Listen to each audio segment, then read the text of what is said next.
Let's let the sirens blare to let them know where we at. We in the city, New York City. Yeah. This is actually our first fucking podcast where we're together. Yeah.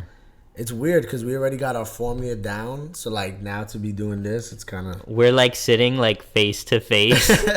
Like, not just, like, your typical average, you know, someone sitting next to each other. They're about maybe 3 feet apart. Like, no. We're, like... You could put, like, a ruler between us. Like... Mind you, we have 2 mics. We just don't know how to set it up where we can both talk at the same time without one mic picking up the other person's. It's weird. We bought all of our equipment with the mindset that we do podcasts from far apart. Like, we don't live in the same area.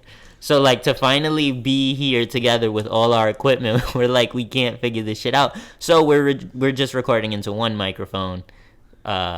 And yeah, that's how you're hearing us now. Then it was like, yo, you guys should come do your podcast at the studio. That'd be kind of cool. And I was like, we already got our shit set up at the crib. We brought us, I was like, yeah, we're just gonna do it there. Plus, when you got nice equipment like this, yeah. But yeah, let's try to get this done because it's already almost 10 o'clock, and you know, I still kind of want to link up with Nene and see what's up with him. I don't care to. Because we're gonna see him tomorrow. You're always in the house. We're going. But out. We're gonna see him tomorrow, literally, and we gotta wake up early. So I'm not trying to bullshit this. And we didn't sleep last night that much. You're right. That's why I'm not. And then I gotta edit all Sunday because we gotta drop a No Politics Sports video Monday morning. Okay, whatever. And I gotta watch Game of Thrones tomorrow. All right, yeah. So I gotta do that, or else I'm not sleeping tomorrow. All right, yeah. Let's do this one. So welcome everybody to the No Politics Wrestling Podcast. Don't knock anything over. All right. Anyway, you're fucking with the most dope, the most real, the most must-listen wrestling podcast. We are the top guys of the wrestling podcast world. I am one half of the team, WorkinGenius, here as always with my co-host, FakinNoMoves. What's up? And this should be fun. It should be interesting. This is still weird because I'm so close. We're like leaned into the same mic still. I'm trying to lean forward in like the most nonchalant way. Yeah, we're not even like I'm facing the mic directly, but he's kind of like slanted to the side to like look cool. But it works. Yeah. So as usual, you know, we talk wrestling, what happened throughout the week, some high spots, some low spots. What's coming up, what we think should happen coming up and going forward with the schedule. But yeah, like this was an interesting week. We usually drop these episodes a lot earlier, but we knew we were gonna be together this weekend, so we were like, fuck it, let's just record when we get together, and then we drop it and we explain to you guys right now as you're hearing this. So yeah, that's the whole deal. While you're getting this episode, when you're getting this episode, not usually on our usual date, but it's worth the wait. And yeah, let's get this shit popping. Yeah, today's date is Saturday, August 5th. That's the day we're recording this. It should be out to you Sunday, August 6th. So be ready for greatness. Yeah. Be ready for your better late than never wrestling week recap. Yeah. So what you want to start with? I mean, we might as well go in order. Raw, Smackdown. Because nothing is fresh in our minds right now. Nothing's fresh in our mind. And let's not even... Honestly, Raw is going to be a breeze. This film be a breeze. This finna be a breeze. There was like 3 things we could talk about, and the rest no one cares about. I mean, I know I don't. I'm pretty sure the feedback we've gotten on Instagram shows that nobody really cares. I know like how good an episode is based on how many comments we get under our Instagram post at No Politics Wrestling. As always. Cheap plug. And so, yeah, when I see the comments going off, I'm like, okay, so this was an important segment and people felt the way about it. Like I have my idea of, you know, what was good and what wasn't. Sometimes I'll post something about a segment on the show just because... You know, just because I'm like, oh, let's give them something to post. To have content, yeah, exactly. Or else, like, I don't want to watch a 3-hour Raw and post twice. Yeah. Like, you know what I'm saying? So I'll sometimes force a post here and there, but I can tell what parts were big time and what weren't. Well, just speaking of Raw, then let's get it popping with the first segment, which was Kurt Angle coming down to the ring in Pittsburgh. His hometown. And then I don't know what he was going to announce. I really don't remember because, like I said, nothing's fresh in my mind. But I do remember Brock Lesnar surprised us, and he wasn't announced to be there prior. He just showed up. He was in the building, and Paul Heyman did what Paul Heyman does, killed it on the mic, and he also hit us with a shocker saying that if Brock Lesnar loses the Fatal 4 match, he will leave WWE.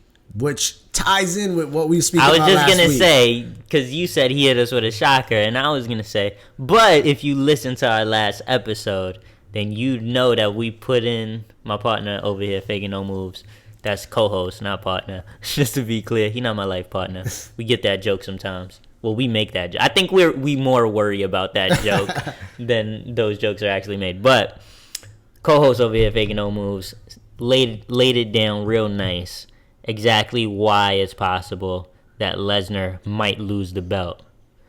And so if you want to check that out, I mean, we're going to talk a little bit more about it, but he went into detail. So if you heard our last episode, then this might not have been as much of a shocker to you, and kind of plays into what we're talking about. The reason I say it was a shocker is because, I laid it down properly, like, there's a chance Brock might go to UFC. Spoiler alert. But nobody thought like Brock is gonna leave and not be in the WWE, leave the WWE. You know what I mean? Yeah. So I like that they're putting that twist. I still don't know for sure if Brock loses, but if he does, I still see him coming back for like Royal Rumble, like the way I planned it out before. Yeah, like, exactly. You know what I mean? Like he can train, blah blah blah. But it's not even possible. He can't.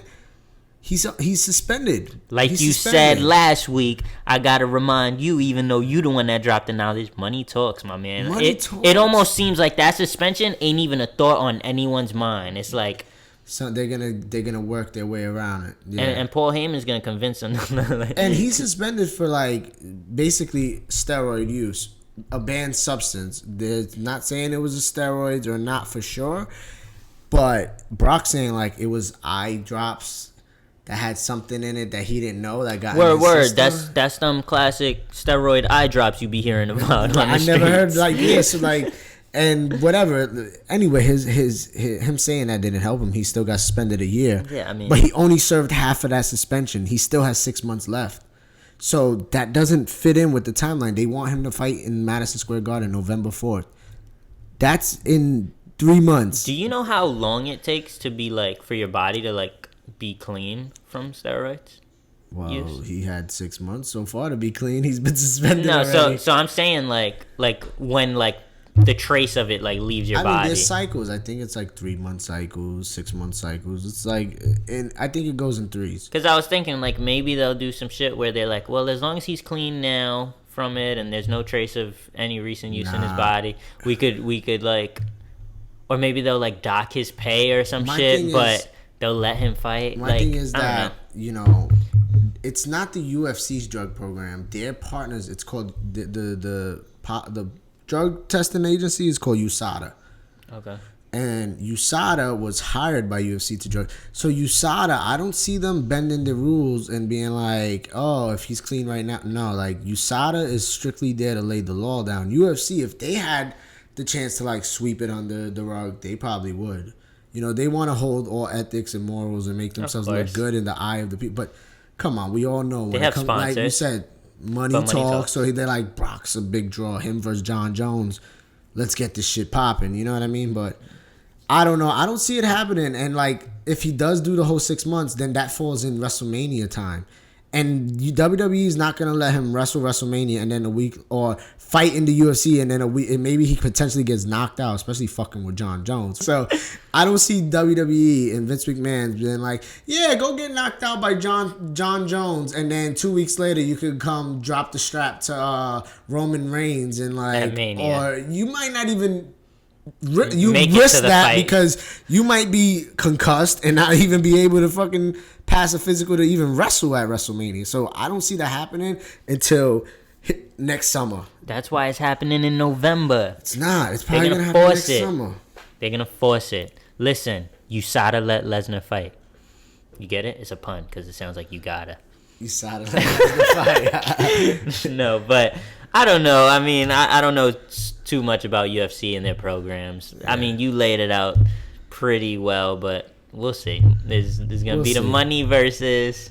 But all in all, we're gonna get this Fatal 4 match, and Paul Heyman was claiming, you know, Kurt, it's like part of a plan because he's jealous of Brock and Brock's success. He's like, you know, you don't want this belt on Brock. You're jealous of Brock's success. You're trying to take it off of him. Anything in your power to get this belt off him. And I love that. You know, I love that they put that aspect in it because potential Brock Lesnar, Kurt Angle match down the road. Like, hello, that's one of the classic feuds. That's one of Kurt Angle's best feuds is with Brock Lesnar. And we all know how their last match was. They both got fucked up and really hurt. If you watched Kurt Angle's 24, he broke his neck in the match, and then fucking Brock Lesnar almost broke his neck. Yeah. You know, so for them to redo it and do it the right way, that would be awesome. That'd be awesome, you know? That'd be fire.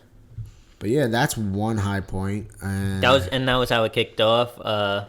And since we're talking about Lesnar, I just want to say, like, I don't want to jump ahead, but since we're just jumping around like we usually do these days, I was disappointed. Like, it was cool that Lesnar was as a surprise guest there, but he was not involved with any of the other guys at any point throughout the night.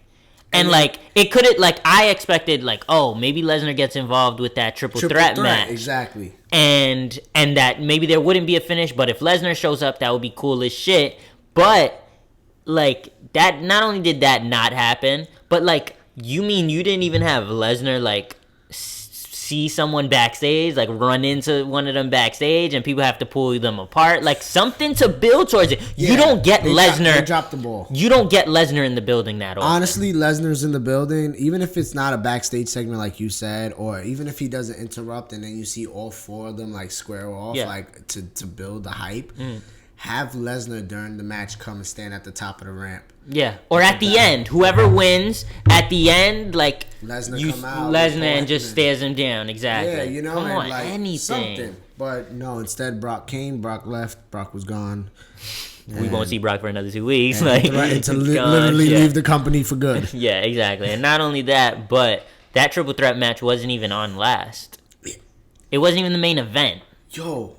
When I was watching Raw, because I didn't finish watching it live. I watched like the first hour live, but when I rewatched like the rest of it, and it got up to Big Show and Cass, like, because since we're not going in no particular order, and the match ended, and then the show went off air, and I was like, the fuck? That was the That end? was it? Yeah. That was like super lackluster. Like, mind you, I said I look forward to seeing Big Show in a storyline and with Big Cass and mixing it up, because Big Cass is the next, you know, generation of the big Giants. Guy, yeah. You know, so I want to see where their feud goes, but for it to be the main event and then just kind of ended with no steam, like it just was like a lackluster end to the show. Not only that, but like, you know, I'm all for like different guys getting that main event spot on Raw weekly, because it's a weekly show, so it doesn't hurt to have different people in the main event rather than just Roman Reigns every Raw main event. You know what I'm saying? So it's cool to see different people, but Big Show and Cass just had the main event on Raw. Maybe if it wasn't last week, it was the week before. So like, mix this shit up a little bit. Yeah. You know what I'm saying? So it could have been like 3 weeks ago.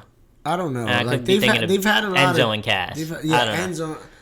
I don't know. They've had a lot of TV It's time. just when you're having a triple threat match with 3 of the 4 guys in the Universal title match and Lesnar's in the fucking building, you take advantage of that. That's the main event. Whoever's going to win, Lesnar stands at the top and the show goes off air. Like, that's the easiest shit to book in the world. And then my whole thing is like, I really don't want to like shit on this Big Cass Big Show feud, because like I just said, no, I do like the feud. Rewind 30 to a minute back and you'll see why I don't.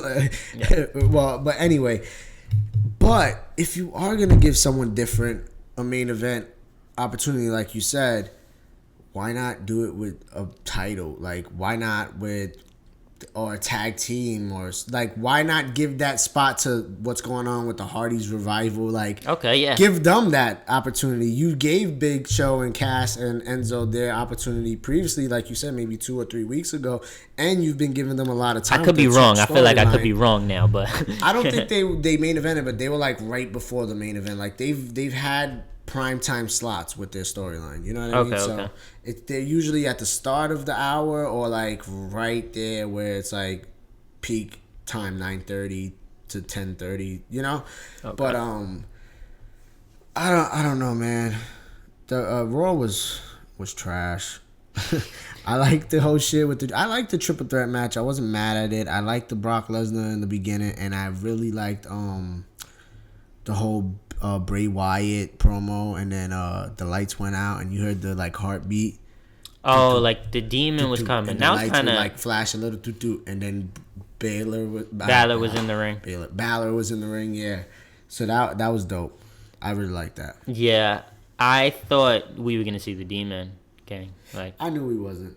But like because of the heartbeat, but he doesn't come out with the heartbeat unless he's the demon. I haven't heard the heartbeat in a while. So it's just a shit. I hope they do that more though. That like where they kind of tease it, but he's regular. Up on people by and like with the heartbeat. When you hear the heartbeat. Okay, and he just pops up, and he don't got to be in the paint. Yeah, like they should just utilize that more. You know, they're just waiting and I'm kind of glad they didn't give us the demon because, like, I know I expected the demon when I heard the heartbeat, but like I'm also glad. So that kind of disappointed me to not see the demon, but I'm also glad that they didn't give us the demon because obviously I would think that they're holding it for SummerSlam because the Demon King and then Bray Wyatt, like those characters going at it. The demon will show up at SummerSlam, for and Bray, let's not forget, and to hand Bray his L. This is a year after the Demon King won the belt, and then had a relinquish it the next night. So it's like, I love the fact that, like, as much as we've talked about it, like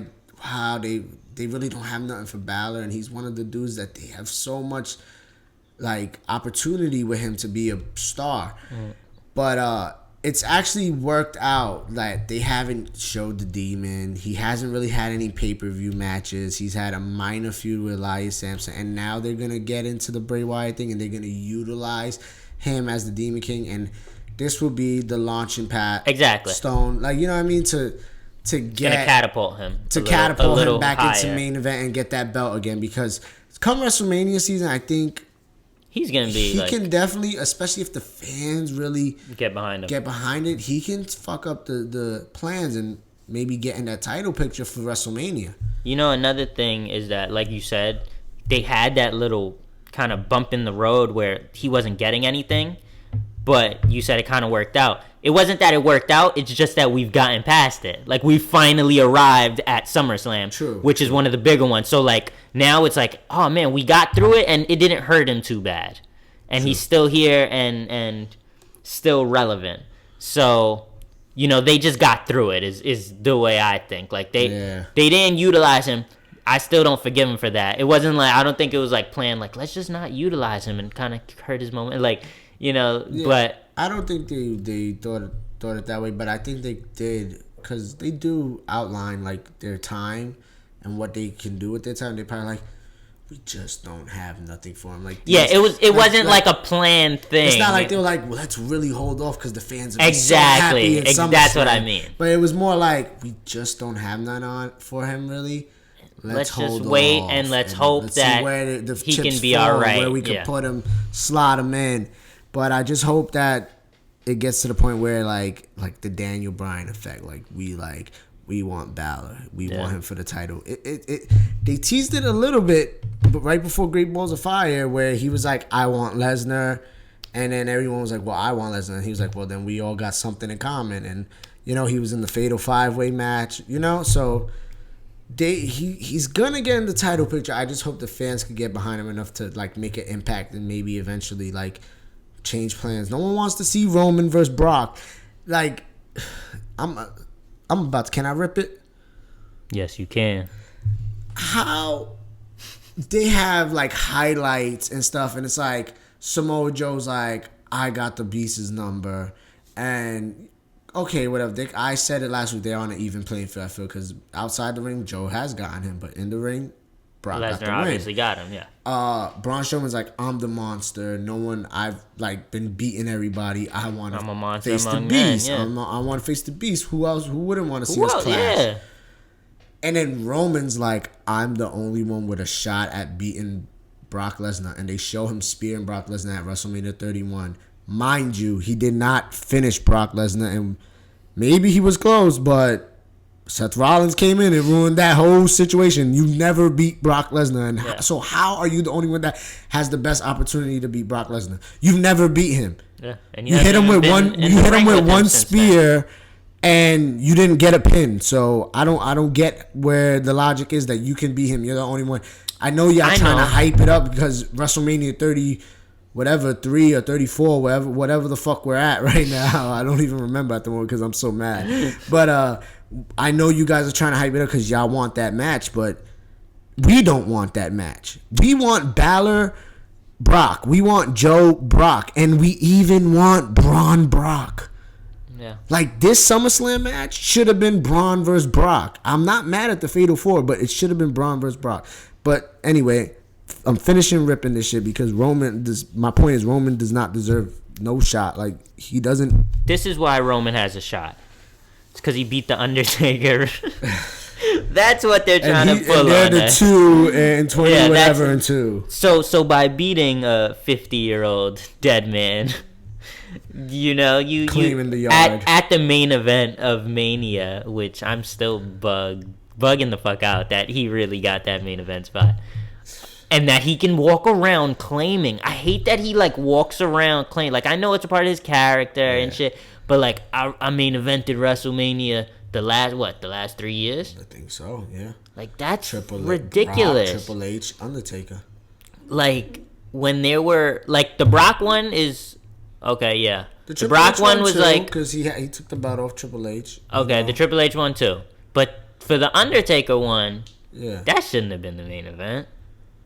I know, yeah. But we all know fucking Brock Lesnar versus... Nobody even expected that to be the main event. Wasn't going to be the main event, yes. You know what I'm saying? So... I did. You expected that to be the main event? We had that conversation that night on the IG Live. I was like, man, why not have a Randy Bray be a long match? Then you get the Divas in between that. Then you get Roman and Undertaker, and then have a quick 10-minute big blow-off match between... If you're going to have a quick... And you were like, no, they're not going to do that. If you're going to have a quick... I might have been drunk. I don't remember. You're going to probably say exactly what you said that day. I don't remember. But no, if you're going to have a quick 10-minute blow-off match to end Mania, then why the fuck wouldn't it be Lesnar and Goldberg? Because they were fighting for the main title, and they are a 10-minute match. Like, and that match was fucking amazing. That's what I'm saying, that I felt my logic was... Was that what I said? Why not? No, that wasn't what you said. Yeah, so fuck you. But my logic was that, like, why not have the 10-minute blow-off big match? But now, hindsight 2020... Brock Lesnar versus Goldberg is the only... That's besides the Hardys returning. That match is the most talked about match. Like, it exceeded all expectations. It did. You know what I'm saying? Like, the expectations were low, but it exceeded it to the point of like even if throughout that match that just it was made amazing. It a great match. It was a great match. I fucking loved it. But let's get back the fuck on track here. So, Balor kind of kicks Bray a bunch of times till Bray escapes through the crowd. Whatever. What else the fuck happened?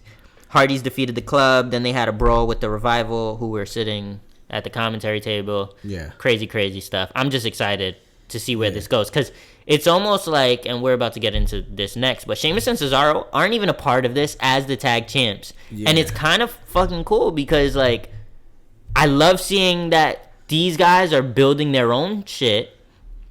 And... it has nothing to do with titles, but like I like the feud and I'm invested in what's going on. I do too. I think this is a top storyline, definitely on Raw. I'm interested to see if one of them is gonna become number one contender for the SummerSlam match, or if it's just gonna be a triple threat between them to determine the number one contenders. But then it's like, are the tag champs not gonna fight at SummerSlam? Like that was gonna be my next question. Have they determined the number one contender? No. So that's weird. They've all just kind of been beating each other. Very interesting. Okay, then speaking of Sheamus and Cesaro, Well, Ambrose and Seth Rollins, they've been doing their shit. Yeah. Ambrose helps Seth all the time, but then Side still note- says he doesn't trust him. Side note, I really liked Seth Rollins' new shirt, Burn It Down. Did you hear his song, too? No. When his song starts, when it pauses after the initial... Yeah. It says, burn it down, and then it starts. Oh, I didn't hear that. Yeah, some shit like that. Oh, okay. I liked it. I liked that shirt, though. That shirt was fire. What is he pun referring intended. to? Burn it down. What is he referring to? I just think that's just some new thing they're going with. Because remember, like he does the Phoenix Splash, and then The his Phoenix match, Splash, okay. His match See, with, that could be what they're referring his match to, maybe. with Triple H at Mania. He came out with the torch and put it on the floor, and then Okay. The fire. Damn, you remember those? Those are great details that you just Yeah, fucking so like he's like a phoenix. Okay. That's like his and thing, his whole shit is that he was kind of reborn. Like the whole rebuild, redesign, reclaim. Like that as well. Redesign, exactly. rebuild, reclaim. Like that's kind of being reborn like a Rising phoenix. again. Yep. Wow. We just dropped that fucking knowledge. We just kind of hit y'all with this dope theory. But so basically Ambrose doesn't trust him still. And then Sheamus and Cesaro got into it with Rollins backstage. Sheamus versus Rollins was set up later in the night. That was actually a fun little back and forth, by the way. I liked it. I don't backstage. Remember it. I don't remember. Okay, I cool. remember the match though. The match, it was okay. a tough. Of course, it's gonna be good. It was a hard hitting match. It's always a hard, stiff match when it's Sheamus, but it was good. Yeah. I liked it. Yeah. Also, Ambrose said to Rollins, I believe, I didn't come out there to help you. I came out because you're the architect, and it was your plan, because if I didn't come out, I'd be the bad guy. I like that. Like, that made me say, like I hate the idea of Ambrose keeps saying, like, I'm not coming out to help you. But then he comes out to fucking help you. But to say that, like, that was actually, like, reasoning. And it played into the whole Rollins is the architect. Like, Rollins did pick a fight with the 2 tag champs, where he's getting beat up after the match, obviously. And then it's like, if Ambrose doesn't show up, he's a fucking dick. You know what I'm saying? Is like, I love that it's like he expects Rollins to be playing some kind of mind games with him. And Rollins just seems so innocent. It's his own mind really playing the games on himself. Like, which is funny because Ambrose and the mind. The lunatic. Exactly. He's crazy. So, wow, there are a lot of little things here that we're picking apart that make a lot of sense. Whether that's the intention they're going for or not. But I believe Rollins got the win. He, rolled Sheamus up quick. He obviously got beat up after, like we just alluded to, and Ambrose came out for the save. But that's what's going on there. I believe that was pretty much it. That's pretty much... Oh, and the last thing, maybe Miz and Jason Jordan. Miz TV. Oh, yeah, Jason Jordan. I liked it. I really liked that. Me too. The only thing I don't like, which maybe they're intentionally doing this, is that Jason was like... If you speak about Kurt one more time, like he keeps calling. Oh yeah, Kurt.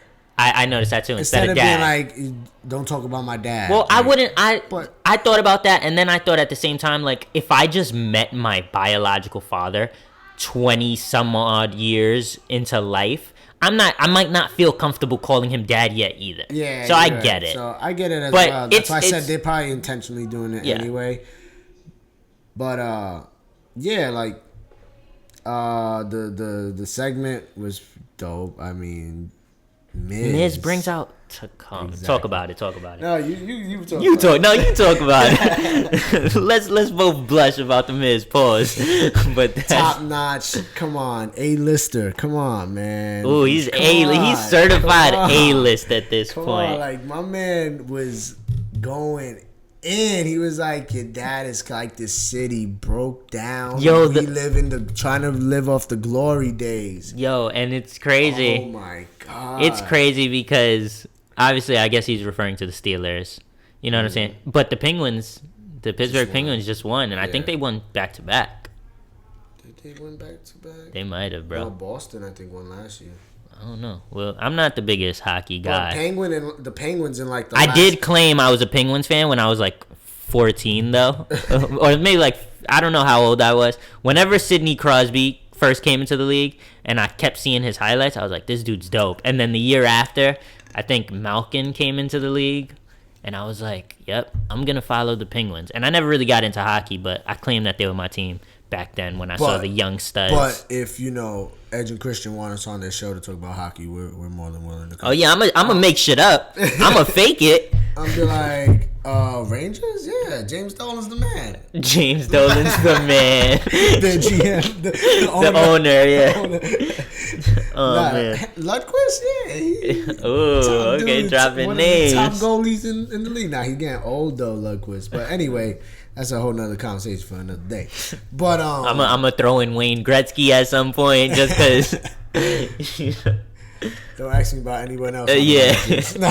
But fucking. I was gonna say, I don't know if you're about to say something because it sounded like it, but I was gonna say one of the first things the Miz said when he was on the mic was, "I can't tell you how much I hate this city." The very first thing he said, mad nonchalant. It was just perfect, like the perfect way to start his shit off. Before he even said, "Welcome to the most must listen," honestly, or the most must. What does he say? Watch. Yeah.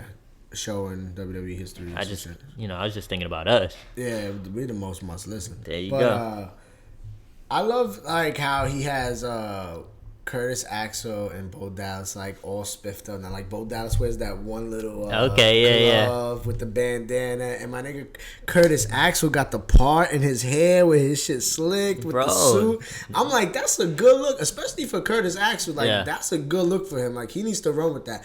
Bo Dallas, he kind of got like a biker look going. Yeah. So that don't really look too Hollywood to me. But hey, if that's the character he's trying to channel, like big props to him because, I mean, all love to him because I want him. He got potential, bro. You need, give him something. If this is what he wants, or like who knows if this is their idea or honestly, this was where he wanted to go with it. But like, let him bring that character out and kill with it. Even though what I really, really wanted was for him to go dark and like be down with Bray Wyatt and me too. Really part of the family. I still think that's possible. Yeah, because this Miz Taraj thing isn't gonna last forever.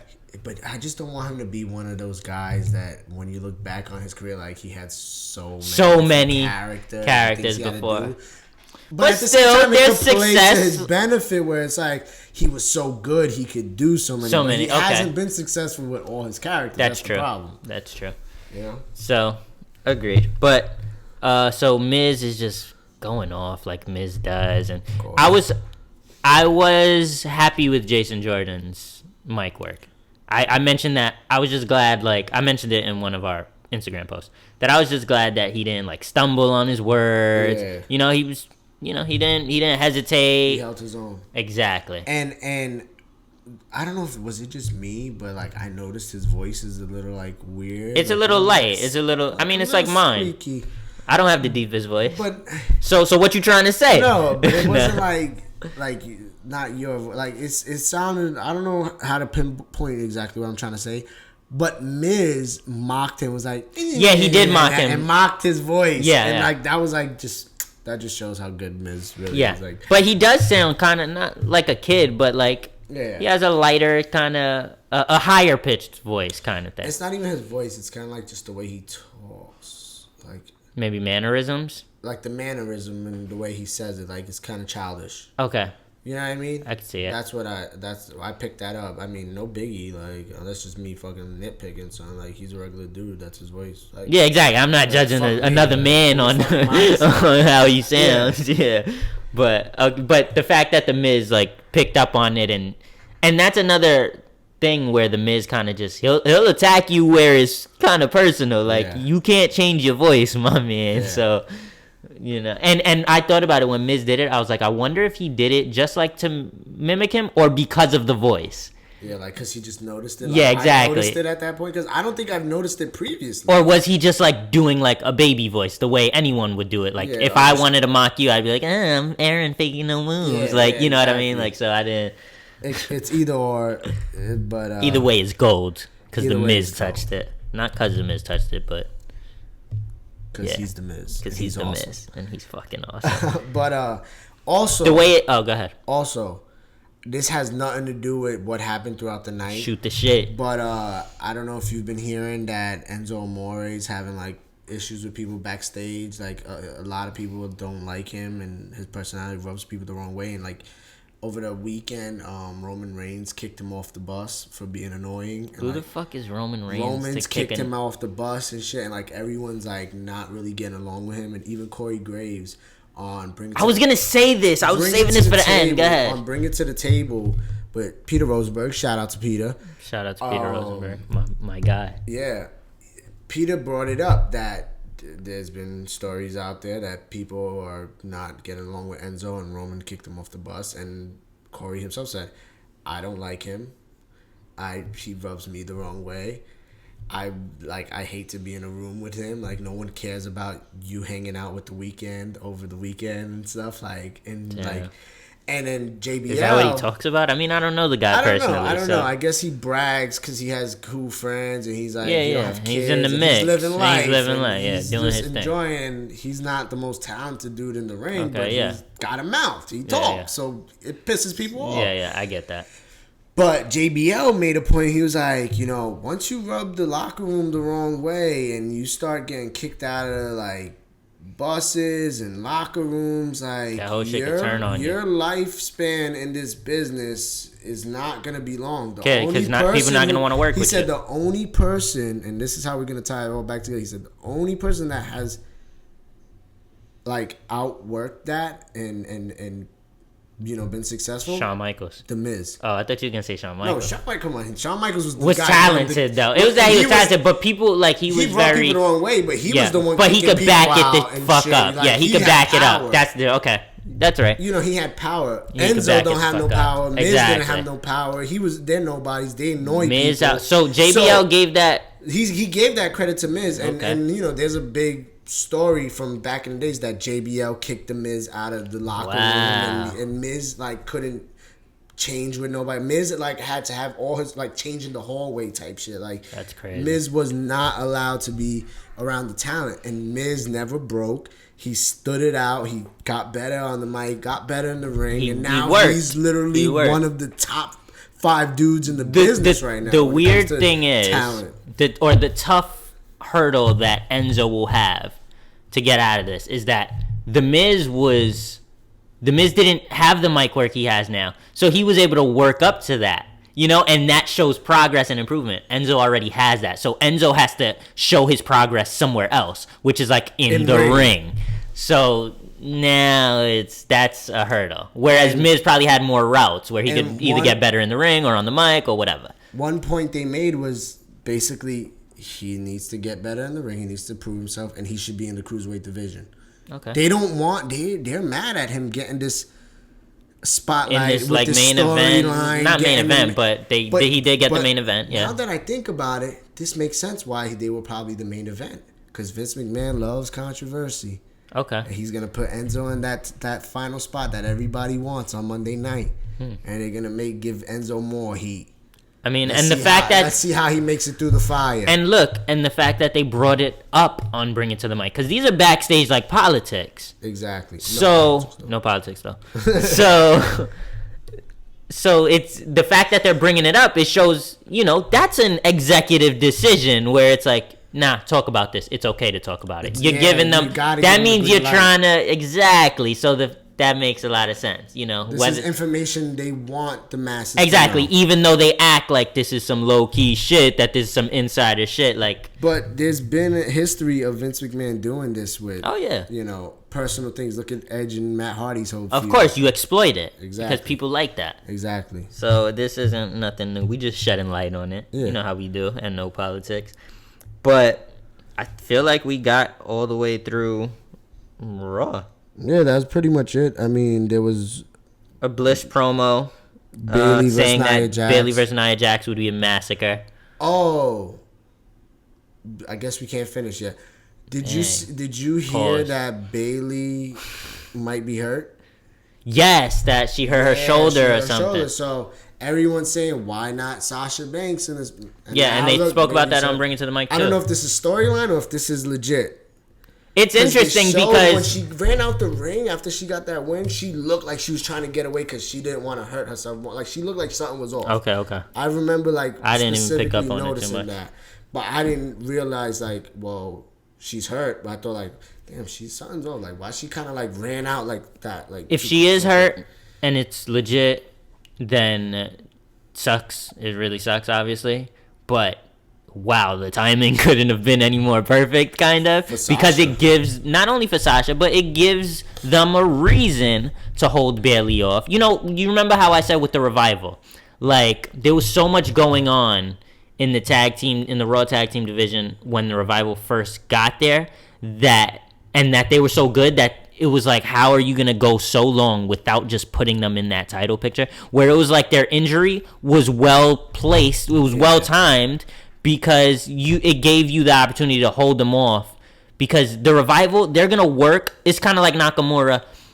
You know, his work is going to speak for itself, where you're like, this guy has to be in the main event soon. But you don't want it to be so soon. So having an injury is almost like, wow, okay. This is like it's a blessing in the sky. Same thing with maybe Balor. Yeah, I think that was low key a blessing in disguise, because he got pushed super fast into that SummerSlam match, and then won the title, and then had to vacate it the next night. And it's like, yo, like that really sucks. But at the same time, that's gonna make for an interesting fucking storyline. You finally get that belt back, yeah. Exactly. And when your career is all said and done, you'd be like, wow, you had to overcome that adversity and like then come back. Then they had nothing for you, and then like wait literally till WrestleMania or the pay-per-view you initially won the belt, and you know a full year later you had to wait to actually get something and overcome that. Exactly. Like, you know, it's gonna be good for his overall career and legacy, but yeah, like maybe it is a blessing. Maybe, you know, who knows how it's going to play out. I know it's definitely perfect timing for Sasha, because it seems like a lot of people do have been Sasha pushing for that. And Bliss for SummerSlam. I feel bad for Nia, because I really felt like she was going to get the fucking rocket put on her, and then Alexa came and just took that heel spot. Like, yeah, well, Alexa's the shit, and I don't think there's a heel better than her in the women's division right now. So props to Alexa. You know, that's my imaginary girlfriend. But I also want to say, before we finish on this subject, not Sasha, Bayley.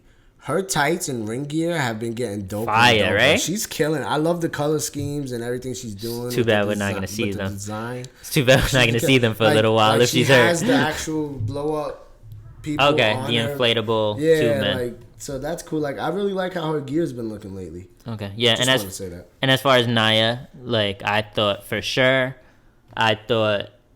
Nia and Bliss was finally going to be a thing, because they've been holding it off, and I thought it was going to happen at SummerSlam. But who knows with the Bayley injury, but I doubt it. Yeah. They're likely to put Sasha into that spot. And I also know that WWE has this thing where they don't want to put heels up against heels. You know, some like they've been more lenient with it, where they'll give, you know, maybe a heel against a heel. But for the most part, like especially when it comes to title matches, they rather have a baby face take it off a heel. You know, for the most heat exactly. But I also been noticing WWE's been like pushing this whole thing on Instagram, where they're exposing Nia and Bliss's friendship. Exactly. They show it a lot. Like, they showed them on their WWE Instagram, like in the ring as a tag team, and they were doing a handshake. They had a handshake. Patty cake or some shit. The Team Rude handshake or something they called it. Yeah. Yeah. So it's like they've been highlighting it as well, which is weird though. It's weird though, because they don't do it on television. They kind of do though, not as much. Yeah. But and maybe WWE decided, let's highlight it, because Alexa Bliss is always posting how she's with Nia on her personal page. So it was like, maybe let's take it and try to run with it. At the same time, it's weird, because Nia's whole friendship with Bliss was based on, I'm gonna help you until it's my shot. You know what I'm saying? So now it's like, all right, so why are you still around? Exactly. So it's weird. It's weird. But to wrap up, I don't even know if we mentioned like the winners of some of these matches. Bayley beat Nia by countout. Reigns actually won the triple threat match. I don't think we even mentioned it. Yeah. Or how it ended. It was a good match though. Yeah, it was. I forgot how it ended, to be honest. Strowman had the steel steps, and he was staring at Roman, and Roman just Superman punched him. So that I didn't love that. Yeah, that was I didn't like that. Other than that, though, the match was dope. Like, just seeing the dynamic of Joe, Braun, and Roman in the same ring telling a story. Like, I fucked with it. That wasn't even how it ended, because Braun Strowman had the steel steps, and Reigns was given 4 seconds to charge at him before Braun did anything. And then Superman punched Braun. I guess Braun must have fell out of the equation. And then because Reigns pinned Joe. Yeah, he pinned Joe. I think he hit him with a spear or something. Yeah, so Joe went after him and he reversed it, bounced off the rope, speared him, and finished him. Yeah, something like that. Some shit like that. Typical shit. Whatever. And the main event was Big Show versus Cass. Like we mentioned a little bit, Cass had a new song. I don't know if you knew that, but Cass ends up new, and it was whack. I thought it was brand new. I don't think it definitely was different. But I really haven't got a good listen at whatever his song was the first time. Okay. So. Well, I don't want to spend time on this, but Cass won by DQ because Enzo interfered and kind of started trying to fight Cass, and then Big Show KO punched Cass to end the show. Drop him, yeah. And that was that for Raw. Sheamus lost, we mentioned, and there was probably some cruiserweights thrown in there. No, the Revival didn't win. The Revival weren't in the match. The Hardys beat the Club. I mentioned that though. The Hardys won. Yeah, you said that. And yeah, cruiserweights. There was, I think, a tag match, but nobody. It was Cedric Alexander, Rich Swann, and Tozawa versus Daivari, TJP, Tony Nese, Tozawa pinned TJP. That's it. Oh, was there also a Kalisto match? There was a Kalisto against match. Elias Sampson. Okay. Well, his name now is just Elias. I don't know Elias, yeah, I wrote that. I said that they're not calling him Elias Sampson anymore. All I wrote was that he defeated Kalisto, and that's all. He defeated Kalisto, and there's nothing really to talk about. But we're done with this. Kalisto's new song sounds exactly like TJP's. Oh yeah, that's what I heard, and it was like the same shit. Yeah. I feel so bad for Kalisto. They don't got shit for him. I don't even know what's happening. I have no clue. Yeah. Let's just keep it pushing. Wow, we actually spent a lot of time, but I think we had a lot of gems on that. Yeah. Smackdown though. Yeah, let's get into the Smackdown. Smackdown was popping. I mean, it wasn't amazing, but I think it was better than Raw. Yeah, it was fucking. I mean, just. Like I when SmackDown was on, I think I sent you a tweet from Kasim, Real Life Kaz. He's down with Wrestle Rap and the Stash magazine, but he tweeted, he was like, AJ Styles versus Kevin Owens, which was the first match of the night, guys, should be an hour long. And then the second hour should just be Cena versus Nakamura, and that would have just killed Raw right there. Those two matches, give them an hour each. Boom, SmackDown won. So need I say any more? The night started off. SmackDown started off immediately. I believe AJ Styles kicked it off. Yep. It was going to be the AJ Styles KO U.S. title rematch. Right? Had a solid match. I said pretty damn good as usual, as I wrote down. Okay, this is the storytelling part, which SmackDown does so well. KO accidentally hits the ref. He swings, misses at Styles, and hits the ref. The ref goes down. As this happens, KO gets rolled up. At some point, like they do some things, and then KO gets rolled up by Styles. It looked like KO was going for the like a package power driver, like he used to do. Oh yeah, the package. No, he's done it on the main roster. He's done it on the main. He's done it on the little, like probably. He's done it where he freezes. I've seen him do this. Cena, like 2 or 3 times. Well, he has such a large arsenal that we don't see all of it all the time. That actually used to be his finisher on the Indies, and it's fucking dope. And I love when I see him do it. WWE is not behind any power driver. I mean, it's not a power driver. He holds them like that and then lifts them and because he had them modified, but like. WWE will not. Yeah, exactly. Of course. Except Undertaker, it's the tombstone where their neck isn't even really hitting the canvas. Because too many injuries. Of course. In the past. So, yeah, that was what he was going for. AJ Styles rolled him up. I don't remember into the calf crusher. This is what. Okay, keep going. He tried to roll him up into the calf crusher, and then just pull the pin out of that shit. I don't know. Okay, yeah, I don't know what the fuck happened. Well, it looked like he was initially gonna go for the cap, like when he rolled him, but they rolled normal to the point where his back was on the mat canvas, and AJ rolled KO up, and the ref, who had just been hit in the face by KO seconds earlier, he was kind of covering his eyes, and like obviously one-eyed and type shit, and still counted the pin. Owens had his shoulder up the whole time, pretty much, but I guess his shit was the ref. Apparently, the ref's view was blocked. Whatever they were going for, obviously, you know what they were going for. And AJ so gets the 3 count. And AJ, wins. yeah, exactly. Even though it was obvious, this one was definitely obvious. Exactly, and this is good that they did something with this, because we talked about their match at Battleground, and how it ended kind of funny, but then there was no mention of it, or that we recall. Maybe we didn't see it right. I don't know, but there was no like real story. It wasn't a part of the AJ KO segment. AJ didn't bring it up, and it was not mentioned. And you were like, "Are you sure?" Like, I don't know, because they didn't reference that. And I was like, I heard about it. Like, that wasn't supposed to be a 3 count. Yeah, you heard about it, but not via Smackdown or anything. You heard about it through like my boy who's in the Indies, and then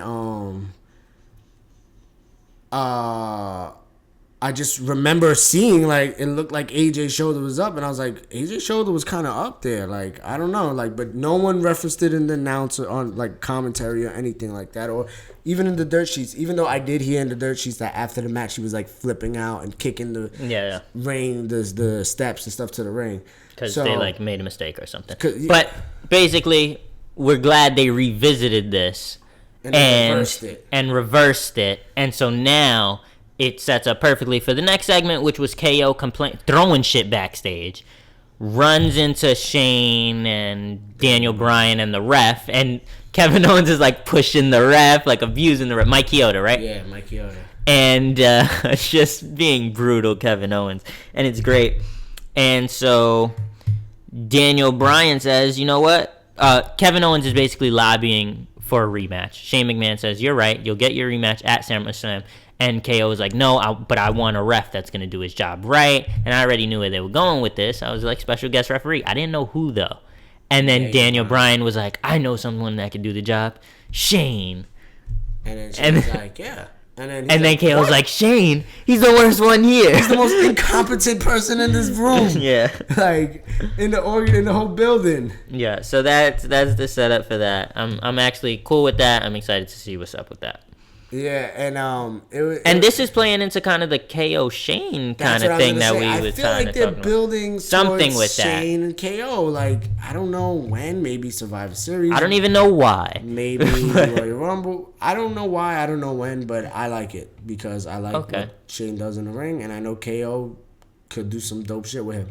Speaking of that, and speaking of Chioda, I was recently listening to AJ Styles on Edge and Christian. We gotta plug them again, I guess. ENC's Pot of Awesomeness. Yeah.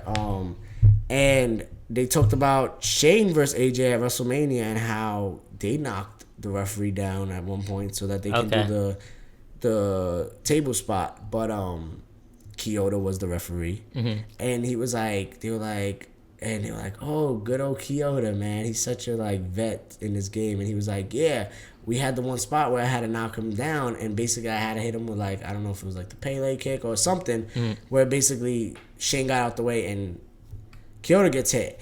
And when they were going over the match, he said like, he was telling Chioda like, there's no way, like, you're a ref, you're not a talent, like really, like, I don't want to hurt you, and there's no way I can actually like accidentally hit you with this move and not put my all into it. Yeah, you know? Exactly. And Chioda was like, I don't give a fuck. This is WrestleMania. Hit me with whatever you got. And then he knocked the shit out of him. And like he's like, fuck it. And then and Edge was like, damn right, my fucking man Chioda, he's a fucking vet. Like, he's gonna take that bump. And even when Owens was bullying him backstage too, like So. Because Chioda's the vet, and he does what's needed for the show. Business, like, it's performance, man, and So shout out to Chioda. Yeah, and shout out to Edge's and Christian's Pot of Awesomeness. Yeah.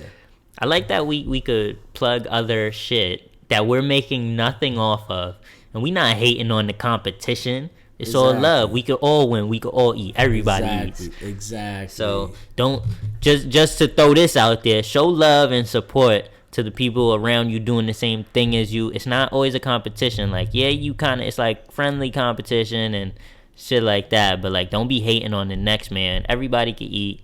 It's not if someone else has success, that means we not getting no success. It's not the same thing. All right.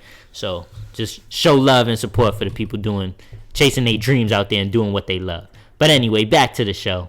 So the Usos come out. Oh, this is great. So we hear, I already fucked it up. I already spoiled it. But we hear, oh, Cleveland, don't you dare be sad, and all of that. But it's the Usos. Yeah. And the crowd totally bought it. Yeah.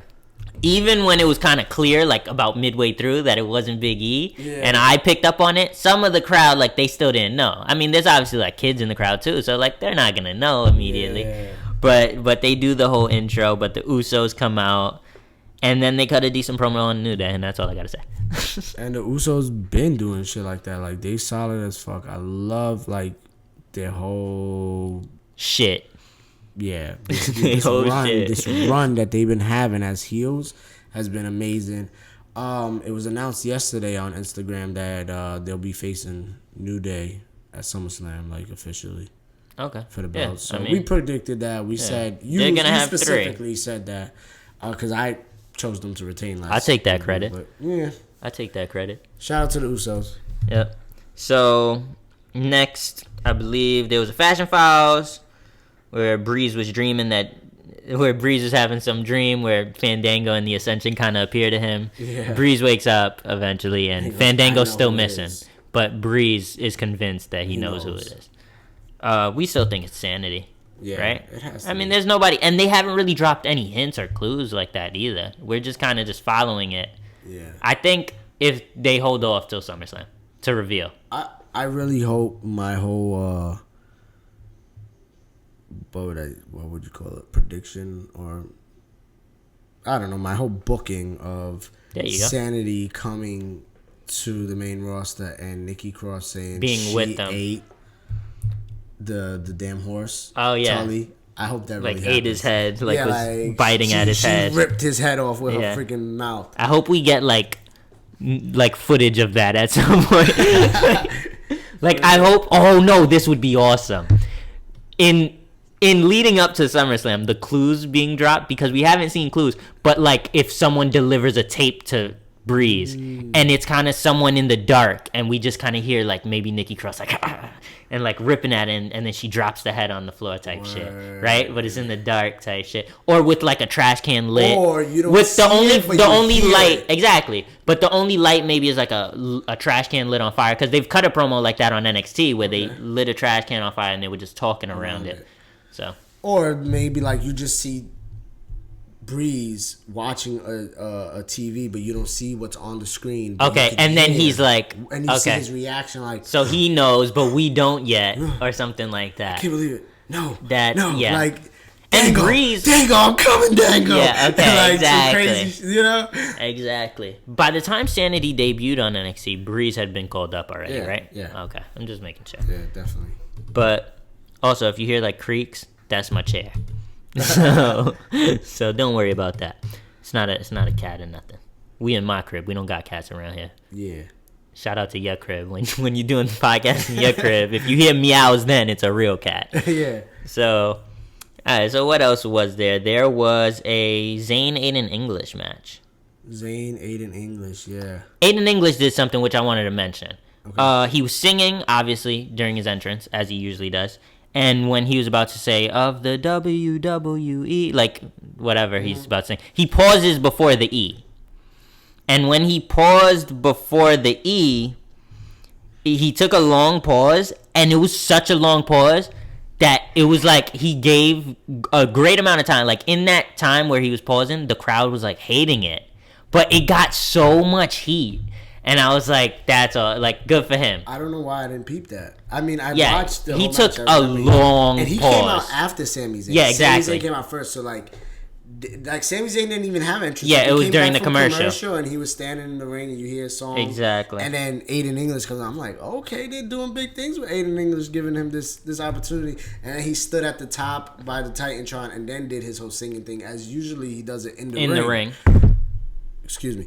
But yeah, stop hitting things by accident. But yeah, like, it was cool, but I didn't peep that he paused, like, he for enough time to get heat. Yeah, it was like they just started booing, and then he just kept like fucking with them, and they like totally bought into it. He also blew a kiss at Sami Zayn during the match. It was mad fucking funny. Oh man. It was just mad funny. He got the roll up, he got the quick roll up and got the win versus Sami Zayn. Yeah, so that's good for him. I like that, man. We stay giving other people Smackdown opportunity. their props because they do that. They give people opportunity. They give people W's. They just don't have the same people losing over and over. Like, exactly. No one's gonna buy into your product when it's predictable like that. Yeah. I literally thought Sami Zayn. Come on, he lost to Mike Kanellis, and then won it back.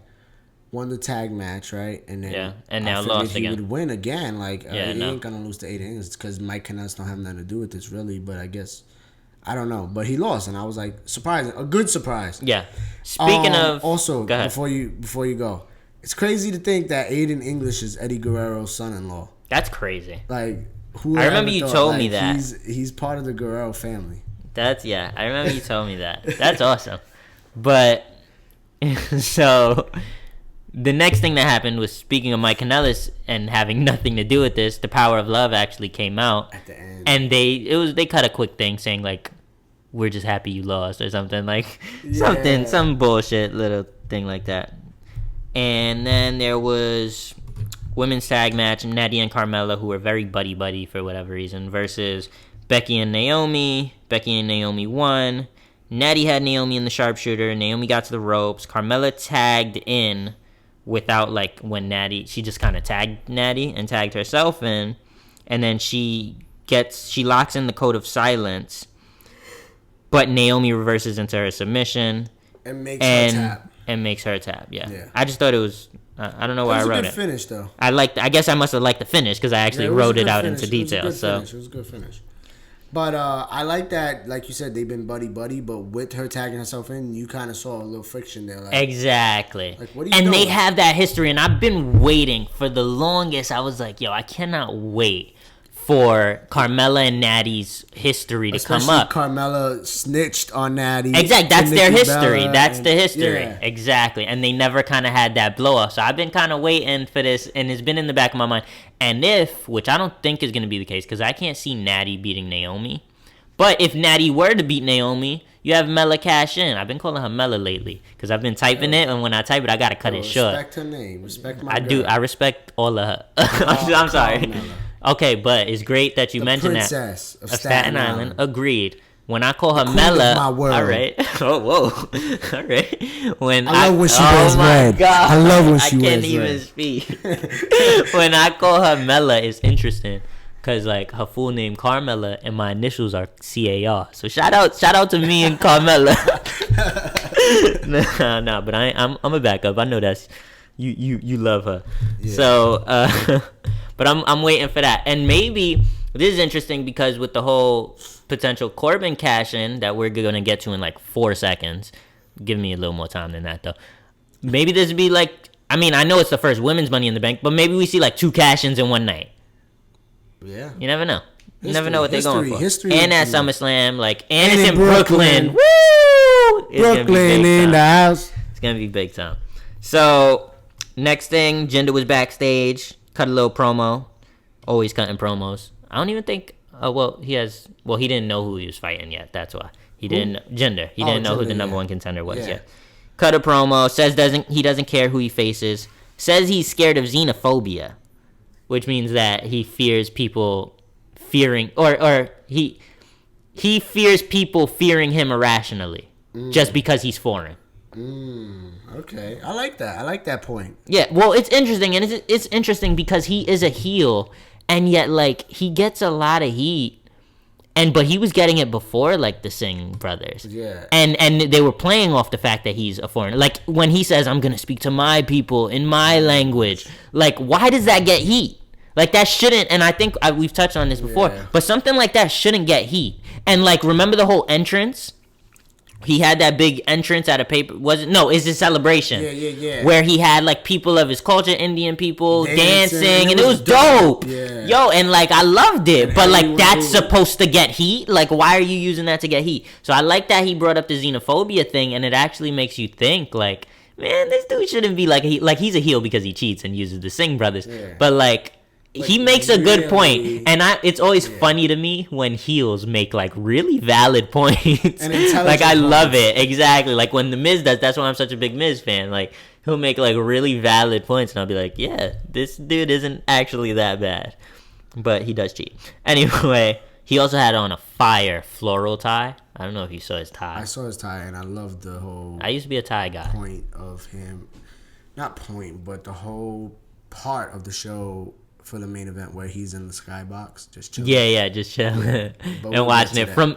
It was probably the worst view in the arena. Actually, I don't know, that view looked pretty tight to it me. looked far as shit. But it looked real clear. He didn't even have like a monitor. No, there's no obstruction in the view. No way, but it's so far, and he didn't have any binoculars, and he didn't have a monitor. But in those sky boxes, there's TVs. Oh, of course, that's true. But he was just sitting there acting like he was seeing it like straight through the glass. It was funny. Like obviously, I'm just fucking around and nitpicking. Word. But then there was a Rusev versus Gable match, which is actually really good, and I like the finish. Gable not giving up. Yeah, there was Gable reversed the German suplex. Wait, what did I write? Oh yeah, he reversed the German suplex and landed on like one knee, and then Rusev super kicked the shit out of him. Yeah, they had a solid match. And then Gable kicked out, and then Gable slips out of the accolade, and then gets Rusev in the ankle lock. Rusev kicks him off, the classic ankle lock escape. Kicks him off. Gable falls out of the ring, runs back into the ring, and when he's running back into the ring, he runs into a kick from Rusev. Yeah, it was brutal too. It was the way he sold it. And then accolade, puts him in the accolade, and then he taps puts him out. Yeah. My whole thing watching that fight was like, I was saying, Chad Gable's the real gem. Like, they don't know what they did. Exactly. Like, they don't understand. Like, maybe they do. Maybe they do understand. But Gable's the real gem, man. And Here's I made the thing. that point that Jason Jordan was never able to connect with the crowd as a singles until competitor. Gable came around with his personality and they just meshed. Reddy and Gable and come on, man, come be my team. I like you. I see something in you, like, and then meshing and getting the people behind. Well, do you need Gable if you could put Angle in that same kind of Gable role, but not from an in-ring perspective? I can see Gable being Rusev, and he's had a hell of a match with Rusev. That automatically puts him like up there with the top guys. And he's had a hell of a fucking match with AJ and KO. So come on, like, he's automatically right there with the top five dudes in the fucking SmackDown. At this point, it's personality and character now. Now we have to see his character develop. I loved his outfit too, his gear. Okay. He had like a different I don't even scheme. remember It was like navy blue with the gold or something like that. It was nice. All right, so after the match, Rusev cuts a promo about how he asked for a competition, so they gave him Cena. And yeah, sure, he put it like Cena didn't pin him. He was like, yeah, Cena waved his flag and put it in the thing, but he didn't beat me. But Cena didn't beat me because no one can, and that he needs a SummerSlam opponent. In steps in Randy Orton, tells Rusev he's never beaten him because that Rusev's never beaten Orton. Yeah. That's what he tells him. Yeah. And that if he wants an opponent at SummerSlam, look no further. Rusev talks mad Russian for like 45 seconds. Bulgarian. Isn't it? Don't Bulgarian. There's a difference. I'm not even gonna front like I know. Bulgarian's more close to like Macedonian. Oh shit, bro! I don't even know. I gotta get my Europe knowledge up. Yeah, I gotta get my European knowledge. Russia's considered Europe too. Yeah, Russia's definitely Europe. European, but I don't know. I kind of consider like Russia's Russia, and they speak. I don't know. I guess. So he doesn't speak Russian. Or he used to, and now he just switched up and started speaking. He was always speaking his own language. Because I know Lana speaks Russian, was right? Just the one that was like Russian, and he was like Russia for her on behalf of her, but he was always Bulgaria. Okay. Because like Vicky, when he speaks, Vicky understands him. She's like, that's like. Oh shit! Okay. Yeah. Tell them who Vicky is. Vicky's my fiance, my future wife. Hey, shout out to you. Y'all don't know, but that was recent news. That was big news for me. I just found out. But shout out to that. Yeah. Shout out to love. The power of love. I was gonna say they ain't the only ones out here. But all right. So I was gonna mention because I thought of it. Like, I don't like that Lana is nowhere involved with Rusev anymore. Like, I get it. Like, but why once someone becomes their own in-ring character? Like now, there's just no. They're not interacting at all. Their paths will cross again, I feel, but right now, it's kind of weird. It makes sense. I get they're trying to establish her on her own. Established. Got it. The difference, yeah. But shit. Like they're married though, and they're a couple, so you can't really get away from that. Yeah. Anyway, so Rusev talks whatever language he speaks. That's not even to be disrespectful. That's just because I'm not fully sure. Yeah. But you said Bulgarian. We'll roll with that. Whatever it was, I didn't understand him. Orton got tired of him. RKO'd him. Oh, out of nowhere. It only takes one, as JBL would say. Yep. And then go ahead. We're gonna continue, but I just wanted to say also, at that point when he grabbed the mic, I literally was like, who can face him? I was really when he was like, who's available? And Randy to face Orton him? comes out. I'm like, duh. Yeah, no They shit. don't Like have nothing for Randy either. Yeah. Like, for real. Yeah, I didn't think of it either. You know what's great, and I was gonna mention it again, is that I love, and I talk about it sometimes, I love when we don't see certain people, and it's not a bad show. And they have so much talent on SmackDown that we could not see someone, and it won't lose a beat. Or we could forget that they even have this talent on the roster. We didn't see Jericho tonight. Or not tonight, but on Tuesday night. We didn't see Jericho. And we're about to get into the main event. And we didn't even see the New Day, right? We didn't see New Day. And we didn't even see Baron Corbin. We didn't see Baron Corbin, which, so I was totally, not totally, what was I?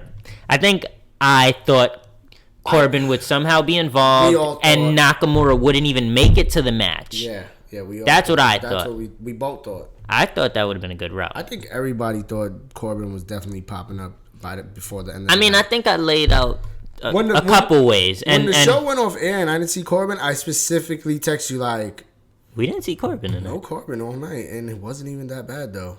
Yeah.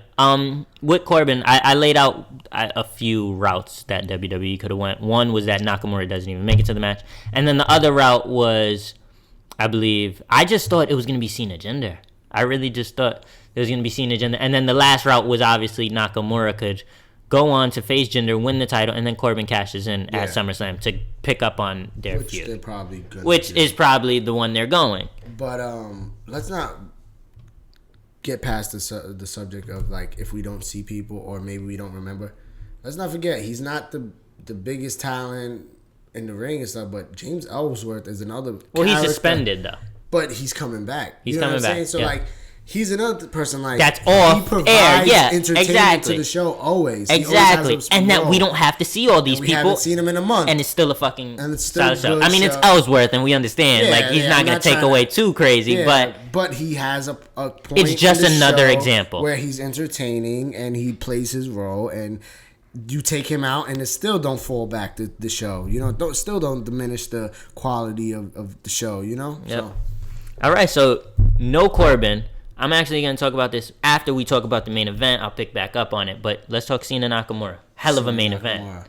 That's all I wrote. I put great match, man, to myself. Like, that's how I know, because I called myself man in the thing. Great match. One thing I wanted to say, I mentioned to you, I wish more Ronaldo was on commentary for this match, because this is a dream match. Who knows if we will see this match again. Yeah. Because I'm hearing, John might not be on SmackDown that much longer. Yeah. But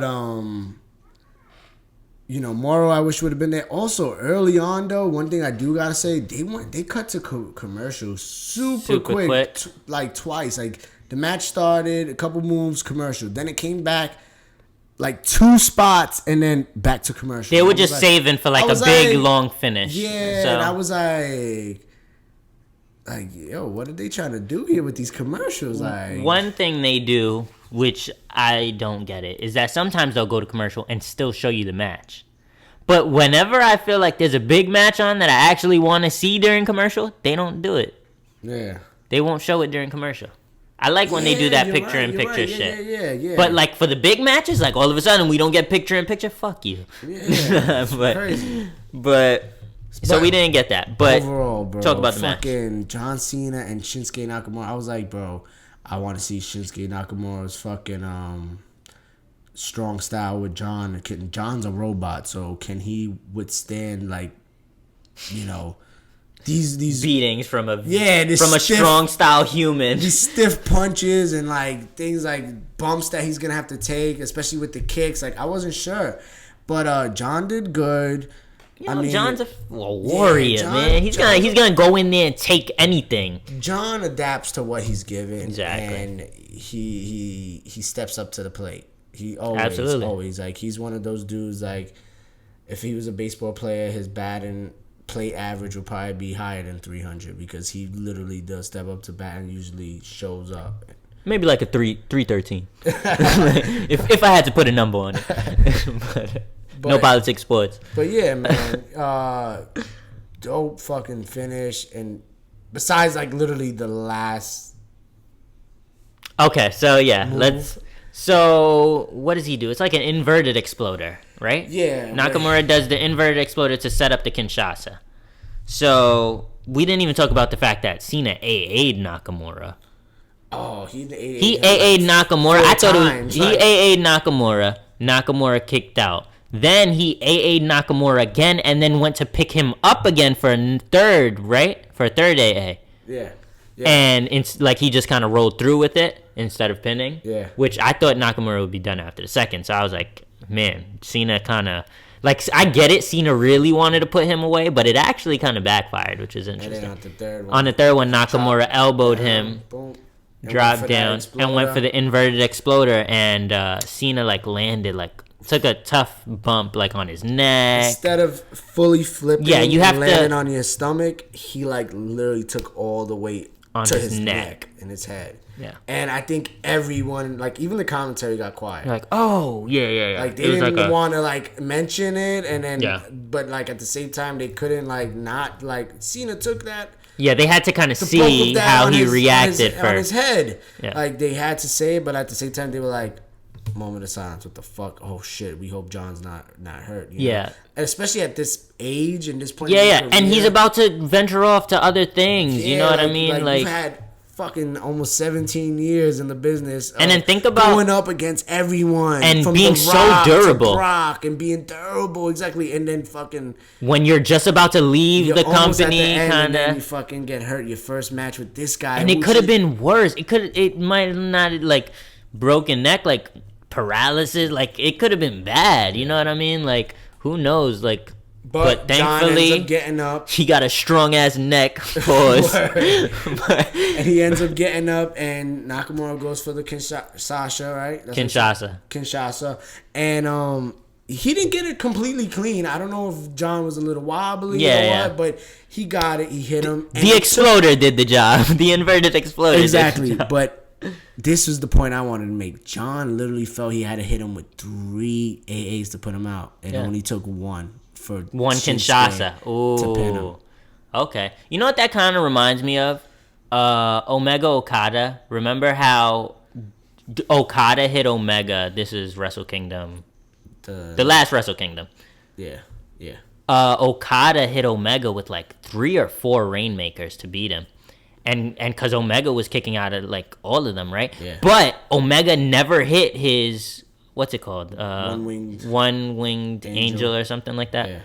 Yeah. So and the story was that if Omega hit that one, it was over. So it kind of that's what it reminded me of. Yeah. As soon as I saw Cena roll through for that third one, I immediately thought of the Rainmakers from Okada.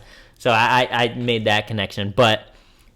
Man, okay, so with the exploder, I want to mention, if you're not sure how the move works, if you don't remember just from us saying it's an inverted exploder, like, it's, so Cena's in front of Nakamura, and Nakamura is flipping him, like, behind him, and you're supposed to do a full rotation like you're doing a backflip, so you land on your stomach, as opposed to your head and neck, and even sometimes I'll see certain wrestlers...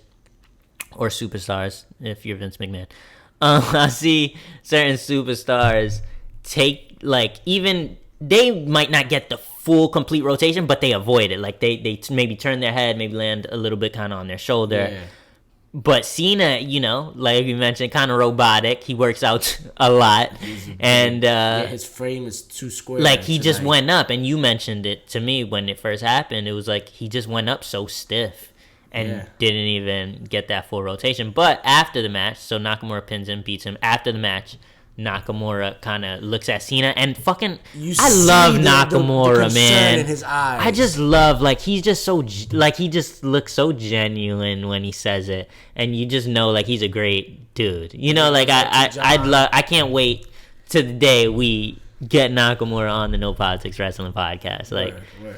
But I just love that the genuineness in his eyes and the genuine concern. Yeah. And he was like, I'm sorry. Sorry. And John was like, don't be. Nothing to be and sorry you could about. see like it, like talking about it low key, like I want tears to come down my face, because when John kind of said, don't be sorry, the like emotion in Nakamura's face and just how like, I think he knew, like right there, like everybody in the business knows how great John Cena is, right? And how great of a person he is, and everything he does. Right back. Okay, and everything John Cena like does for just people, like not even as a superstar, not even in the business, but all those Make-A-Wishes he does, and he's a hero to so many, right? And when John was like, don't be sorry, it was almost like I could see Nakamura almost realizing that John really is who everyone kind of praises him for being. Yes. Just like that stand-up kind of guy. Like, wow, exactly. yo. Like, wow, he forgave me just that easy. Top class it just, dude. Like, the emotion on Nakamura's face, like, blew me away. And then Cena raises his arm like a fucking champion. And I love it. And then he points to him, and then he lets go, and he does the belt thing. Like get it. Champ. Go get next it. champ. So that was dope. That was real dope. Just, oh, man. You got to see that if you didn't see it. Yep. And then that's the show. So Nakamura is the number one contender. And show. This is what I was going to bring up. But go ahead. After the show, fans, of course, everyone sticks around. They put out videos that after the show, Baron Corbin actually showed up and beat down Nakamura. And then John Cena went to Nakamura's defense and kind of went at it with Baron Corbin. And there's rumors that Corbin versus Cena for SummerSlam now. Okay, that's interesting, and that kind of actually plays into something I kind of mentioned, but it happened after the match. I thought it was something that might happen before the match, where Nakamura doesn't make it to the match. Cena's like, "Yo, what the f, Corbin? You can't be doing shit like that." Yeah. I don't know why I censored my f, but I just said shit. And then I thought he would pick a fight that way with Corbin, type whatever. Yeah. But okay, so they did this instead, which is fine. And you definitely, like what you just said, thought that would happen, and then maybe they would have the match right before SummerSlam. Exactly, just to like build up. And you said even though Corbin's the Money in the Bank winner, he still could have like, well, I'll take Nakamura's spot and let's have a number one contenders match. Exactly, and Cena would accept, not because Corbin deserved it, obviously, but because Cena was like, for Nakamura, I'll do this, because for what's right. But now they're just literally just gonna have a match at SummerSlam. See, I thought it would be Cena Jinder, Corbin Nakamura, but now Cena Corbin Nakamura Jinder. I think I still like it better if it was Cena Jinder. Yeah. But then I still don't see Corbin getting a W against John, and then. Oh yeah, but Cena doesn't win at SummerSlam. But no way Corbin beats him in my mind. But like whatever. Cena beats Corbin, but I still don't see Corbin not cashing in. If Nakamura wins. The interesting thing is, I always see Nakamura losing a Jinder. The interesting thing is, I always feel like the person who the night that someone cashes in the Money in the Bank, if they had a match earlier in the night, they lost it. Yeah, that's how I always feel. Usually that's they had lost the match. I mean, don't check the stats on me or nothing. I'll tell you for sure. I know Seth Rollins did that time. Remember? He lost. Randy. I know Edge, when he first cashed in the Money in the Bank, he had lost early in the night at New Year's Revolution. Yep. If I'm not mistaken. Yep. So. No, I'm just staring. You were staring off. All right. Yeah. FakinNoMoves was just staring off, thinking of shit. And I thought there was like a roach in my crib. I thought you was staring at a roach in my crib. I had to turn around because it was. That was a deep stare. Yeah. But yeah, so I definitely think like the way they're going at this point, if they go the predictable route, Nakamura's beating Jinder, Corbin is cashing in. Yeah, so, I think so too. Which isn't bad. Like, I get the storytelling of it. It's just so predictable. But then Cena has a legit shot to be like, I beat you earlier. I'm the number one contender. But then at the same time, Nakamura and Corbin have unfinished business. But then Nakamura beat Cena, so maybe they have unfinished business. You could set up a hell of a triple threat match. Yeah, why not? But how long is Cena going to be around too? Going to film Transformers, and then he's going to Raw. He is a free agent. They said he's going to Raw after SummerSlam. I could see it too. He's a free agent. And after SummerSlam, he's only advertised for Raw, like house shows and shit. Like, okay, so damn, Cena's just doing what he wants, man. He's gonna show up with Bumblebee's gonna interfere in his match. Like the shit's So about wait, to go down. He's in Transformers? There was a tweet that said, I forgot who tweeted it. Shit, but someone tweeted it. Oh, Kevin Owens. Oh, beautiful Kevin Owens. He tweeted, whoever thought John was hurt after that bump on that exploder must have not heard the news that he was just cast as the new guy in Transformers. You just ignored it. You just ignored my joke. Sorry. We have UFC on mute playing, and one of my favorite fighters, Rashad Evans, who's now, I guess, on the downside of his career, just lost to Sam Alvey, which shows a big drop off for Rashad Evans, who was once the former light heavyweight champ. Back to the wrestling now. Back to wrestling. I'm sorry, guys. I need to repeat this. Listen. No, I didn't hear what Kevin Owens said. Kevin Owens tweeted, anyone who thought John was hurt after that bump obviously didn't hear the news yesterday that he's cast as the next lead in Transformers. Oh my god! So what is he supposed to be? Mark Wahlberg's, like the fact that he's a Transformer. Mark Wahlberg's cousin or brother who they look alike. Exactly. Not look alike, but like their characters kind of were. John Cena was Marky Mark. Yeah, like, he was a rapper. He turned into this, American Idol type dude. Like, so what is he supposed to be? His brother who now is being taken over by the Transformers? It fits. Oh, but that's funny. Yeah. So, I mean, I guess that wraps it up. Yeah. I think this was a much longer episode than what we used to. We try to keep it to like an hour-ish. Yeah. But I also enjoyed the episode. Our first one together. Yeah, so we had to give y'all a little bonus. We dropped some insight here and there on certain things. Yeah, and hopefully we provided that. And I kind of expanded on UFC a little throughout this episode early on when I talked about Brock. And now we just wrapped it up. It's full circle. Yeah. Full circle. So, I mean, shout out to everybody out there following us. No Politics Wrestling on Instagram. No Politics Wrestling on YouTube. No Politics Podcast on YouTube for our old stuff. We also got No Politics Sports on Instagram and No Politics Sports on YouTube. You guys need to, check that out. Support, subscribe, comment, review, rate everything. Tell everyone. Love it, like it, share it. Like it. Even if you dislike it, which right now... I'm gonna wait. Right now, we good on the dislikes. Like, we haven't received any, which is crazy, but like, thankful. Yeah. And I don't want to jinx it. That's why I didn't want you to bring it up. What I was gonna say though, like, even if you do dislike, here's the thing about people on YouTube disliking videos. Usually, when I don't like a video, I leave the video. Yeah. If you dislike a video, like, it's like either personal or you're being extra. Yeah. But here's the thing. If you dislike, you shouldn't dislike videos because you have a different opinion. That's not what the dislike button is for. I think the dislike button is for, like, people who, like, advertise, like, Drake's new song, and then it's not really Drake's new song. That deserves a dislike. Yeah. You know what I'm saying? Because you're lying. Exactly. Yeah, you're clickbaiting. Exactly. Those deserve dislikes when you're not actually providing what you said you were going to provide. But if we provide what we say we're going to provide and you just don't like what you heard or whatever, then, like if you don't like a song, don't dislike. Like, why would you dislike the song if it's it's that song you were looking for? It's just not good. All right, keep it moving. But anyway, if you're gonna dislike our shit though, which we've been lucky so far, if you're gonna dislike our shit, at least comment.